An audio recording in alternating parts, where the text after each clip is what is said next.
জামালপুরের ইসলামপুরে তীব্র তেল সংকট। ঝর্ণা ফিলিং স্টেশনে রাতভর মোটরসাইকেলের দীর্ঘ লাইন। কয়েকদিন ধরে তেল না পেয়ে দুর্ভোগে সাধারণ মানুষ, ব্যাহত হচ্ছে জীবনযাত্রা। বিস্তারিত দেখুন জামালপুর থেকে সুরাইয়া আক্তার সোনির পাঠানো প্রতিবেদন। কালকে রাত 8টা থেকে সিরিয়ায় দাঁড়াইছি, গেট পর্যন্ত আইতে তেল পাই না। সকাল হওয়ার আগেই চালকরা স্টেশনের সামনে এসে অবস্থান নিতে শুরু করেন।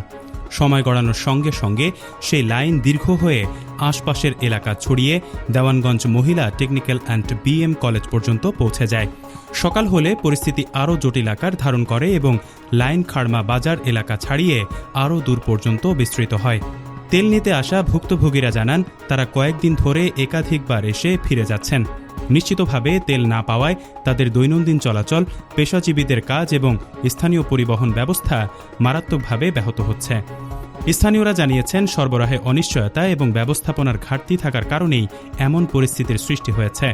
তারা দ্রুত স্বাভাবিক সরবরাহ নিশ্চিত করার দাবি জানিয়েছেন, না হলে পরিস্থিতি আরও অবনতির আশঙ্কা রয়েছে। এ বিষয়ে প্রশাসনের পক্ষ থেকে এখনও কোনো সুস্পষ্ট পদক্ষেপ বা আশ্বাস পাওয়া যায়নি বলে স্থানীয় সূত্রে জানা গেছে। ডেস্ক নিউজ, অগ্রযাত্রা প্রতিদিন।